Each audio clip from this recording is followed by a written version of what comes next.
In this quick tutorial, I'm going to walk you through how to set up and customize your pre-made website template using Divi. In order to use my pre-made website templates, you must be using WordPress and have Divi installed. So open your WordPress admin and let's walk through how to install the template together step by step.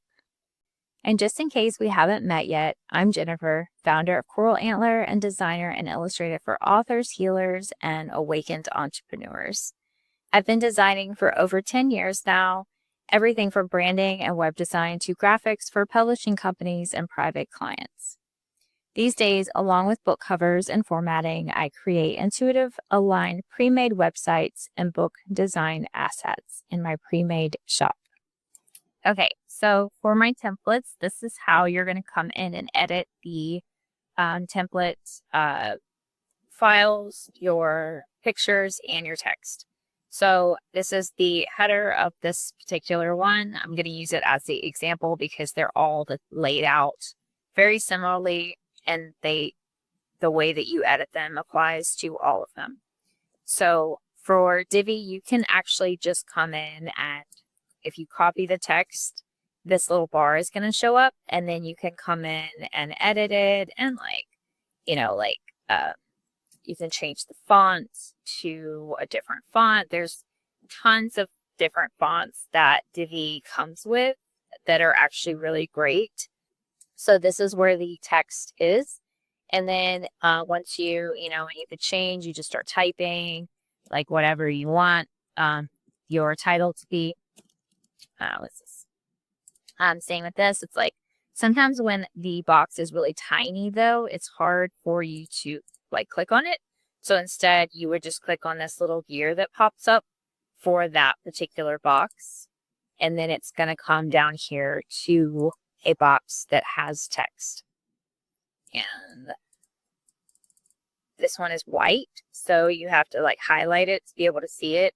But then you can change the text right here instead of directly on the file. And same thing for this, it's just, you just copy and then you can change out the text as you type. You can just add new text, whatever. And then to change the colors, you can add a specific color, or you can just come in and start clicking on the area.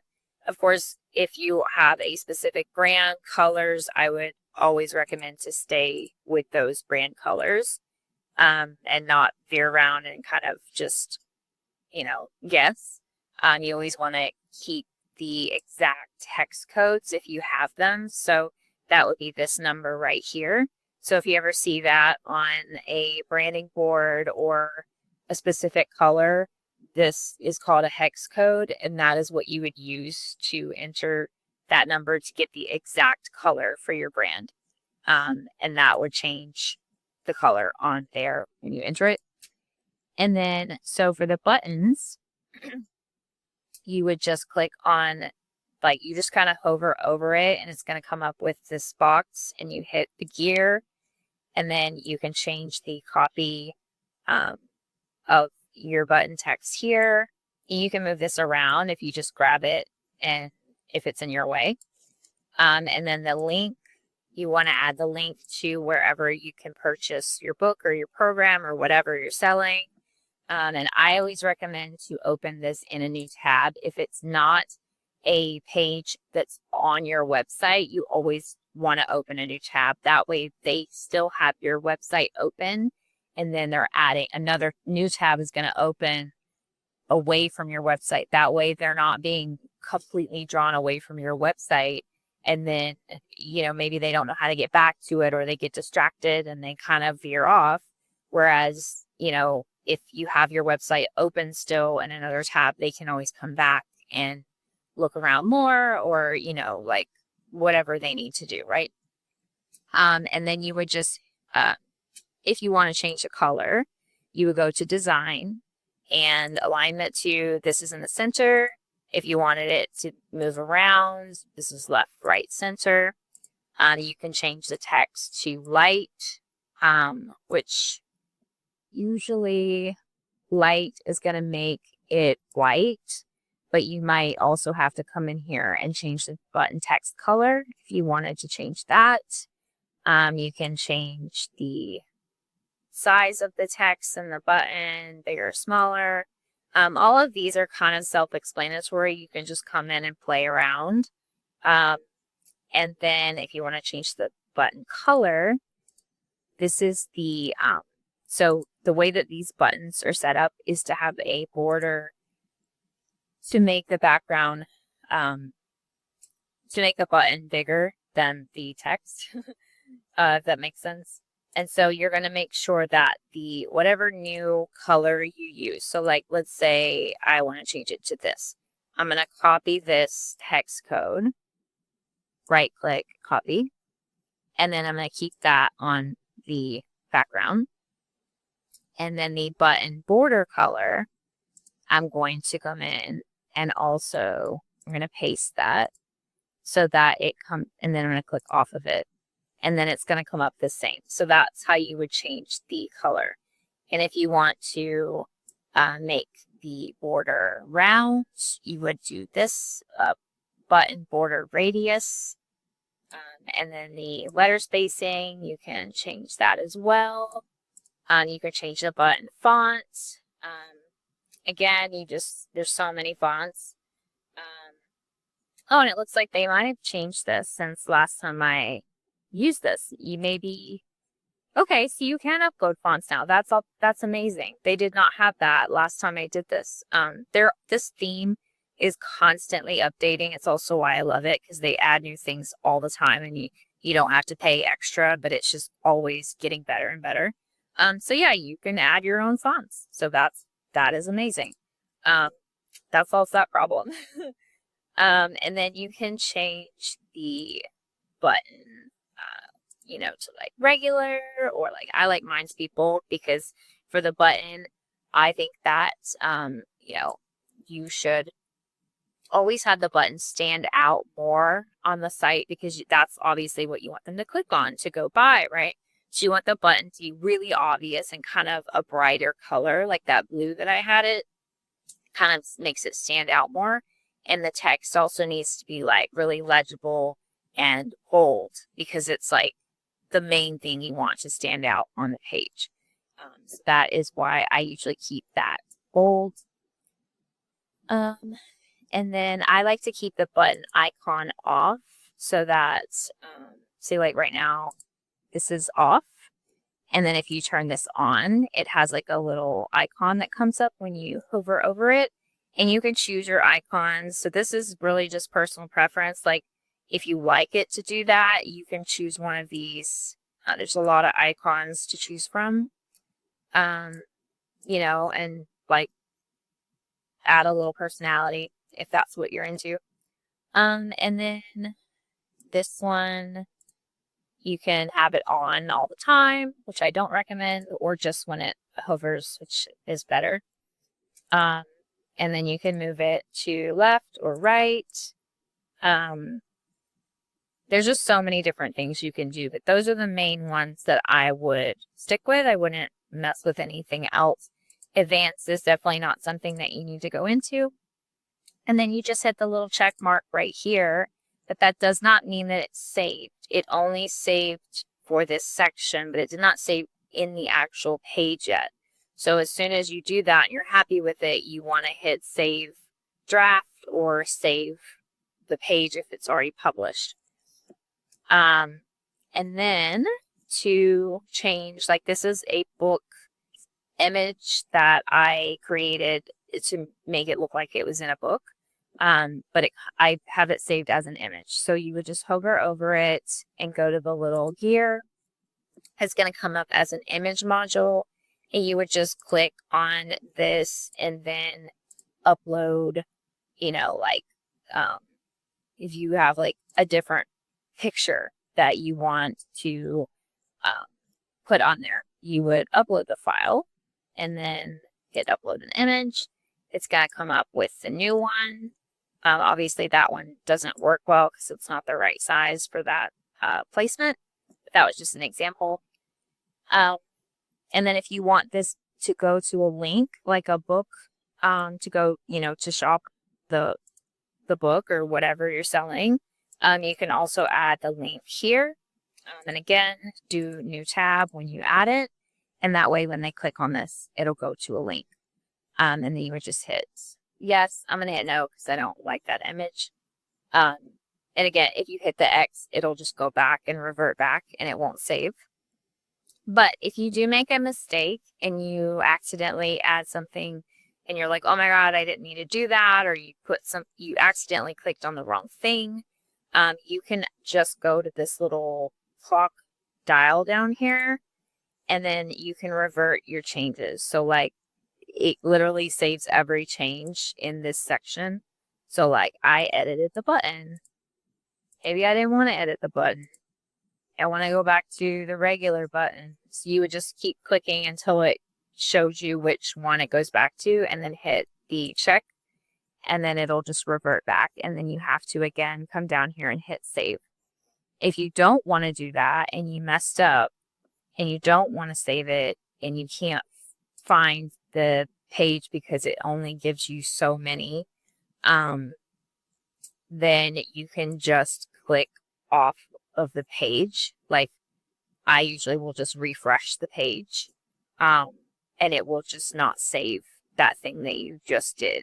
It'll save up until if you click save down here, it's saved. But if you don't click that and you want to just revert off because you messed something up or you moved a section around and you got all confused, I've so done that before. Yeah, you can just hit the refresh and start over. So background is going to be, if I hover over this section, it's going to be the green box, and then I'm going to hit the gear, and then this section has 2 columns for the background, and most of mine have that on the header for the websites anyways. And so you're going to go to click on background image, and then the image is going to pop up, and that is this pink image. And so if you don't like this image or you want to change it, or if you just want it to be a color, you would go to background color, add a background color, and then let's add a background color, just clicking on random stuff. And so I'm going to add that background color, and then I'm going to go to this background and hit this little delete, the trash button. And now the background is going to come up with the color, and because the background image is gone. So that's how you would change that to just a plain color. If you want to change the actual image to something else, you would add a background image. I'm just clicking random things up. And then your new background would show up there. And then once you're done with that, you hit the check. I'm going to hit no because I don't want to save that. And then the same thing for the other side. It's little gear. Hit the little gear on column 2. Go to backgrounds, background image. That's the image. And then you would go in again, change the image to something else. And obviously this image is not big enough for this background, so it blurs out. So you want to make sure it's big enough as well with the sizing. So that part is a little tricky. It's not like super straightforward. The things do have to go into the spots well, size-wise, and just, placement, and it's, but if you do want to change that, you absolutely can. And then this little section, okay, see how this one is the purple bar? It's kind of hard to, sometimes it doesn't want to click on it, but you just hover over it until it okay, there it is. And then you're going to hit the gear again, go to back, actually, that one's not background. That one is, sorry, I said the wrong thing. Here, we're going to go to the gear, and then we're going to go to, this one should just be coming up.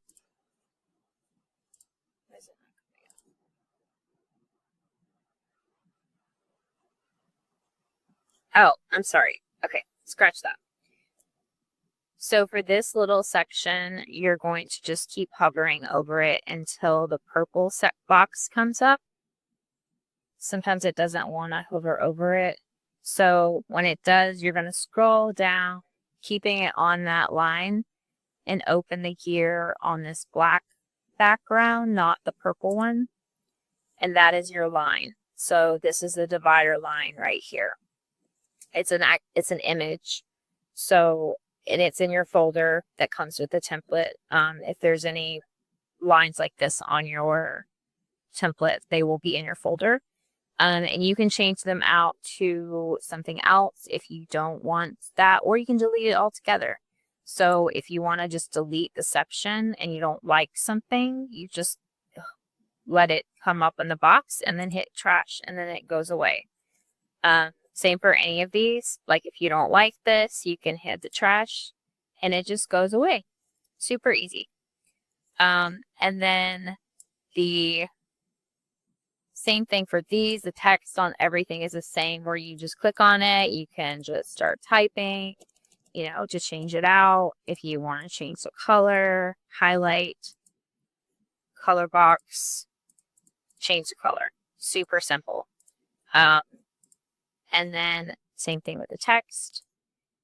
And then these images, you would just go hover over again, hit the little gear. It's an image, and then just hit it, replace it with the new image, hit OK. Same thing with all of these. This one is a little bit different because of the placement of the background. I want to say, there it is. So this particular style, for whatever reason, I have this on a background. I'm not really sure why. I don't remember why I did it that way. It was for a reason. But you're going to hit background and then go to background image. And then this is where this one would be to change it out. And then just hit OK once you change the image out to what you want. And hit the check. And then, of course, again, you want to make sure you hit Save Draft. Even though these little plus marks pop up when you're editing, it's not actually saving it for you. What it's doing is saving the changes into your history to make sure that you can go back. It's not like, and it's a little misleading. You still want to make sure you hit Save. And then this is the whole website is like this, where you just come through and you can change these things exactly like I just explained. This one is a video module. If you don't have a video, you can just delete this. You can delete this, or you can delete this entire section by going to the blue, and you can see the box around it so you know which section you're in. And then you can just hit the X, and then it just goes away. But we don't want to do that, so we're going to go hit back. And we're going to go on this and go to the little gear. And this is the video. So I just have the Divi theme video up on here, the URL for that. But you can add your own. So you would do that by adding your actual video file in here. Or you should be able to add a link. I think they changed, oh, there it is. They changed where it's located. So then you would just add the URL to the video. If it's on YouTube or somewhere public. If it's a private video or video that's just on your computer that you want to add, that's when you would add the file to your WordPress. And then you would hit OK. And then these guys are your, where you can find your book. They're images of the websites. So you can actually add, your own, or add, like, what I do with these types of things is if there is a website that your book or your product is available on, I Google that place like Target, Barnes and Noble. Like I just Googled them and got their logo because that's perfectly legal to just grab their logo to use on your website. And then you can do that for whatever like place it's located at. And you can also add links if you have specific links, like for Amazon, if you had a link that went directly to your book, you can actually add that here as well so that it's clickable for all of these, which is really great for, more sales, right? For them to actually go to the actual place. And it also is a lot more creditable to you if they can actually click to go to the places that it's sold. And then same thing for all of this. It's just an image. You just hover over, like literally everything I've explained is the same. The background on this section, like this is one section, this is one section, and you would just hit the gear to change the color because it's on the blue color. And these, like this is an image of the mandala image. And so you would change that out if you wanted to change it out to a different one, something else. And then same for these. You could just go in, hit that gear, change the image of the book to whatever books you have. If you only have one book, you can also just delete this whole section by hitting that trash can. If you have less books than this, say you have 2 books, you can go to this little column thing, and it's going to ask you like how many columns you want. Right now it's on 4. So let's say we have 2. So we could change it to 2, which does make them a lot bigger. But it's up to you how you want to go about it. Let's say you have 3 books. So this one, sometimes it moves things around. So you could just click, you kind of hover over this, and when it gives you that little 4 arrows, you can click and drag it to where you can add it back here. Same with this. Click the little arrows, click and drag and you have to wait until there's a little pop-up. Should be, okay, that one didn't do it. Usually it'll have a little obvious pop-up. And then same with this, like and drag like that. That's what I meant, the little pop-up. And then you can delete this one, and you just hit delete on all the little sections. And then you have 3. So it changes based on how many you have. The sizing is going to change. And then for the button, if you don't want a button here, again, you can just delete it. If you want to delete this whole section so that it deletes that extra space between the modules, you would delete that whole green section. And then again, same thing. All of this is exactly the same. It's just different layouts. But the same thing applies. This one's a little bit different because it's an accordion. So you would hit the little gear, and there's 4 different accordions, which is these, right? And so since you have to hit the plus to open these, you can come in here and edit them like this, which is easier. But sometimes it acts wonky. So if it does, you can open these and actually go in to edit it on here.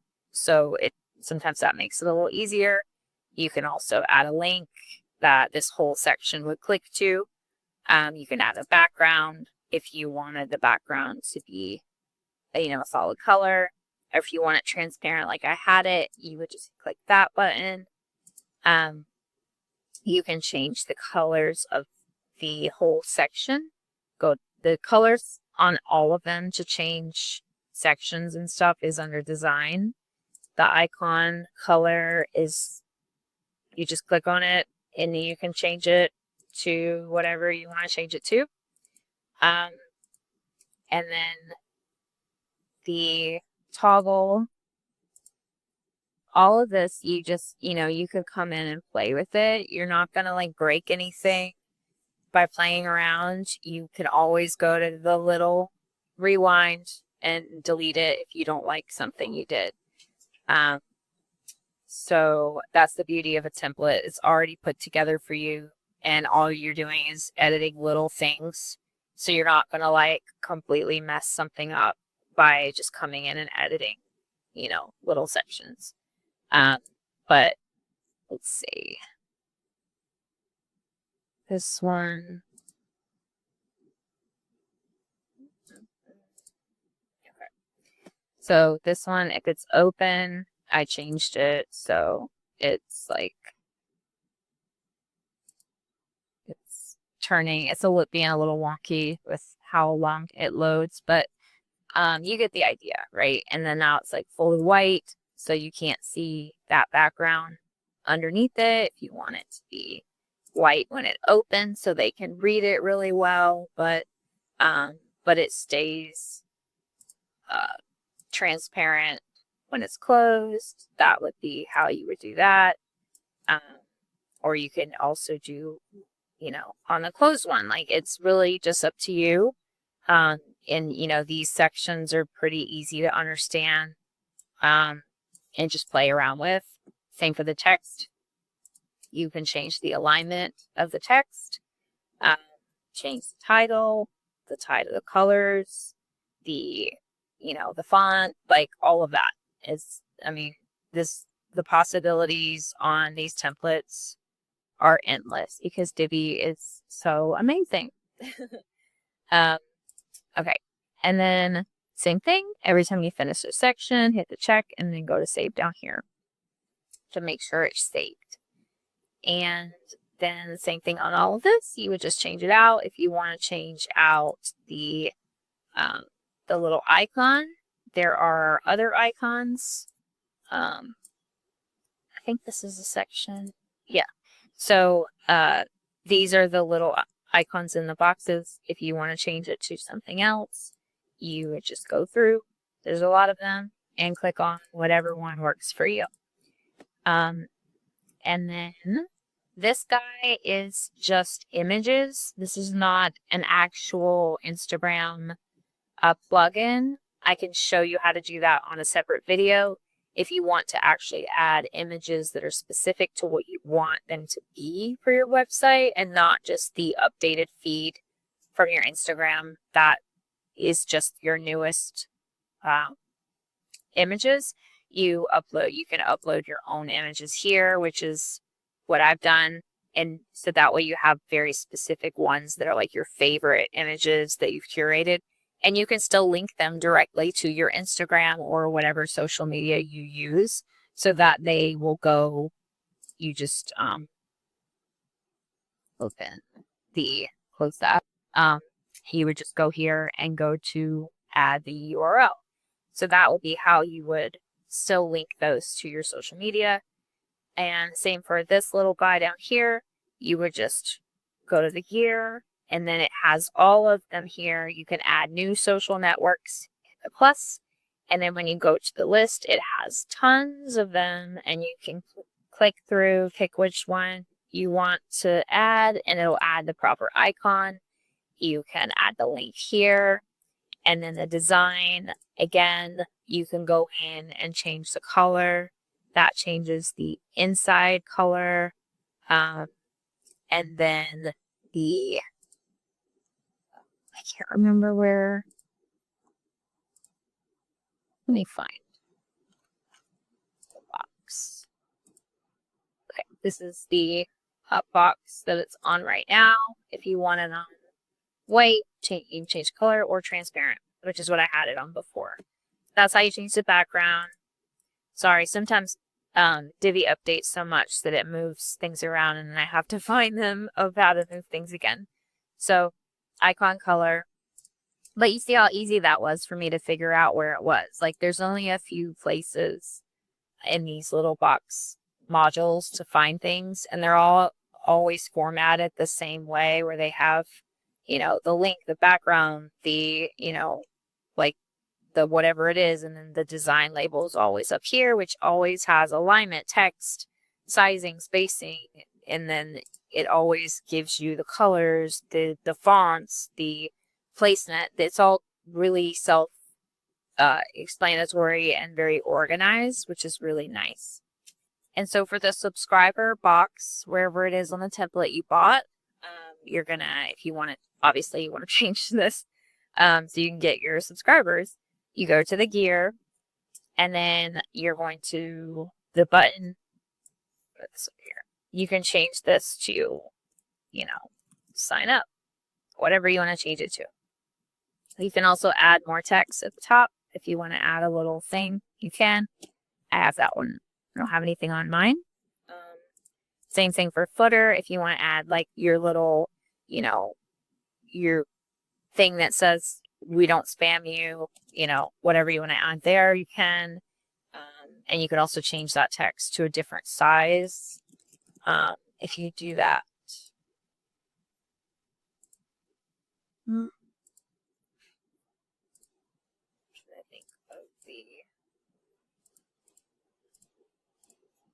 I think it's going to be, if I click on it from here, go to the, yeah, you can make it really, really tiny. If you click this little guy, and that way, you know, it's on there, but it's not taking up a lot of visual bandwidth. And so, then, sorry, I'm going to go back to that because I closed it. So you're going to scroll down to go to your email. So you're going to go to email account. You can click on the provider, and then whichever one you use for your newsletter, you can click on it, and then once it loads, it's going to give you the list of what you have in that account. So if you don't have it loaded, it's not going to come up, and then you can hit add, and you can add your account name and your API key, so that so I use MailChimp, so I would go into MailChimp.com, get my account name, get my API key from my MailChimp account, and then you add it in here, hit submit, and then it's going to then be able to load your actual list from your account, and then you can click on which list you want this particular sign up form to fetch the email to, so that it saves in your MailChimp or whatever you use. And then the fields. So I have this on single name. If you click off of that, it's going to go to first name, last name, email. I like using single name because I never use their last name for anything anyway. And then you can also use custom fields, but you have to have your stuff. You have to already have your email account, like I just mentioned, with the MailChimp or wherever already on for that section to work. And then for the success action, this is like once they sign up, this message is going to pop up. So you can change this to like, thanks for signing up, or check your email for your freebie, or whatever you want it to say. You can add a spam protection service if you have one. I don't use this because I don't really get spammed on here. I don't know why my websites just don't really spam me. I don't get that. And then the design, if you click on that, it's going to give you all of the sections, like use their first name, use their last name, like, you know, make the email full width, make it not, like, you know, if you check off this, make first name full width, like, it's like there's so many possibilities. And then the fields, this is your like background of this, like the fields is this, so like all the sections, so you can literally customize this however you want. If you want to change the color specific, you would do the hex code again. I mean, it's just like endless possibilities of what you want it to look like. Same with this, you can make the text bigger, space it out, make it center, whatever. That's why WordPress and Divi, I almost said Amazon. That's why WordPress and Divi are so amazing, because there is literally no limitations, endless customizations. You just keep going down the list and you can change literally everything to your exact specifications. That's it for this tutorial. I hope this has helped you feel more confident and inspired to bring your online space to life. If you'd like to purchase this exact template or browse the full collection, you can check out my pre-made website shop through the link below this video. Or if you're an author that is ready for a custom design website that matches the energy of your book, I'd love to work with you one-on-one. You can find all the details, packages, and pricing on my website at coralantler.com. And then you can fill out my questionnaire from the link below to set up a free video call with me. Also, if you end up using one of my templates, I would love to see what you create. Just drop the link to your site in the comments.